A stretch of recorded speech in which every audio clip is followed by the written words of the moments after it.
Boa tarde a todos. Live e alive. Seguindo o nosso costume, na véspera do Shabat, de falar um pouco sobre a nossa parashá, sobre a porção semanal. Na leitura da Torá que nós vamos ouvir amanhã, encontramos alguns versículos muito interessantes. É sobre a vida do nosso patriarca Jacob, que ele tinha que fugir de seu irmão gêmeo Esaú.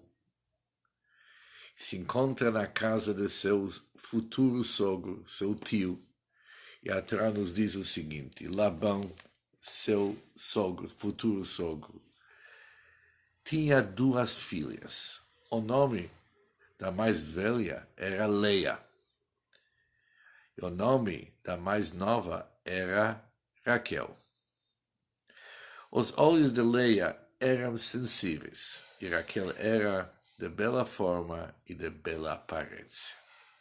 Jacob aproximou-se por Raquel e disse. Jacob apaixonou-se por Raquel e disse: Trabalharei para o Senhor, assim que ele falou para seu tio, 7 anos por sua filha mais nova Raquel. Disse Labão: melhor dar-la para você do que para outro homem. Negócio é feito. Você pode permanecer comigo e começa a trabalhar. Jacob trabalhou 7 anos por Raquel, mas lhe parecia aos seus olhos, era como apenas alguns dias, pois ele a amava. Jacob disse a Labão: dê-me minha esposa, pois o tempo completou-se para que eu consuma o casamento. Labão reuniu as pessoas do local e fez uma festa. À noite, ele tomou sua filha Leia e a trouxe para ele. Entregou a filha Leia para Jacob em vez de Raquel. E Jacob consumou o casamento. Quando chegou o próximo dia pela manhã, Jacob percebeu: uau, é Leia, não é Raquel. Ele disse a Labão: como você pode fazer isso comigo? Afinal, eu trabalhei contigo por Raquel. Por que você me enganou? Disse Labão. Em nossa terra, no nosso costume de dar a filha mais nova antes da primogênita. Por isso, terminou 7 dias do casamento. Labão deu a filha Raquel mais uma vez para Jacob. Ele tinha que trabalhar mais 7 anos. Trabalhou 14 anos para ganhar Leia e Raquel. Interessante que o grande comentarista Rashi diz o seguinte: chegou no próximo dia de manhã, Jacob descobriu que é Leia. Mas durante a noite, Jacob não percebeu que não era Raquel. Isso é que Jacob deu sinais a Raquel para ele poder identificar ela à noite. Mas quando Raquel viu que levavam Leia, ela pensou: uau, agora minha irmã vai passar vergonha. Por isso ele revelou aqueles sinais para Leia não passar vergonha, apesar que isso era totalmente contra o interesse dela. Ela sabia quando Jacob está apaixonado com ela. E também sabia como que ela está apaixonada por Jacob. Demorou 7 anos. E quando chega o dia, o pai dela engana Jacob. E Raquel colabora, de uma certa forma, entregando os sinais só para a irmã dela não passar vergonha. Que história interessante. Mas, quando olhamos no Medrash, o Medrash nos relata um assunto super, super importante. Diz o Medrash: quando era na época do primeiro templo em Jerusalém, primeiro Bet HaMikdash, primeiro templo, os Bnei Israel não se comportaram. Caíram no grande pecado de idolatria. Imagina, tem o Bet HaMikdash, tem o templo em Jerusalém, e os Bnei Israel estão saiu um decreto divino para destruir o povo de Israel por causa desse pecado de idolatria. Os patriarcas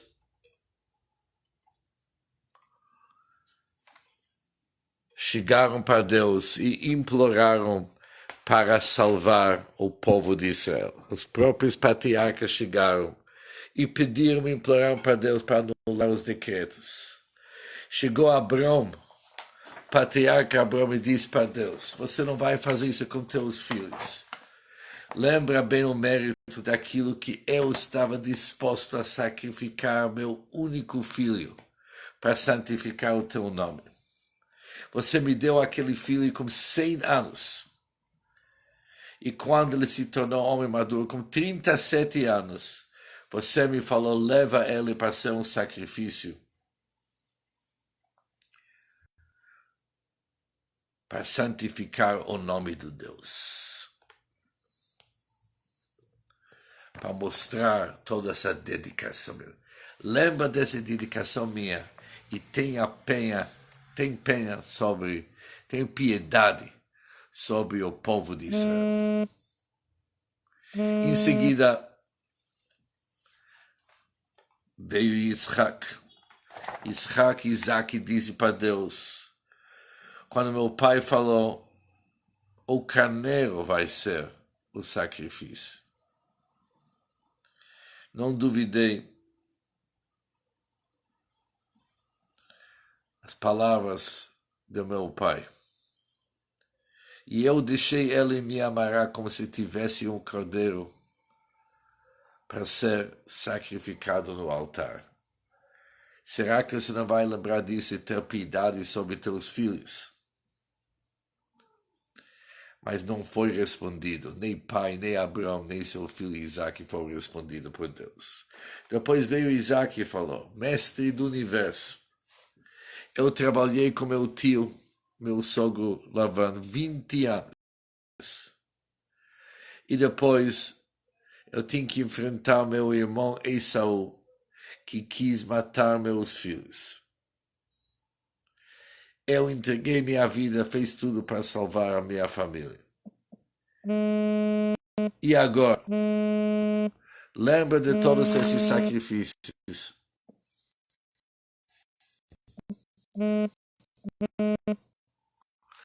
Lembra dos sacrifícios e salvar os meus descendentes. Mas eles não foram respondidos. Veio até Moisés. E Moisés falou, Deus, você não vai lembrar tudo que aconteceu comigo. Eu fui o pastor fiel desse povo para 40 anos. Dediquei a vida para eles. Será que você não vai lembrar esse mérito e salvar o povo de Israel? Cada um, começando de Abraão, Isaac, Jacob, Isaac, Yaakov, próprio Moshe Rabbeinu, lembraram seus auto-sacrifícios, sua dedicação, não foram atendidos. Finalmente veio Raquel. E o que Raquel diz? Raquel diz para Deus, você sabe, quando Jacob me amava e quando eu amava ele, finalmente chegou o dia do nosso casamento.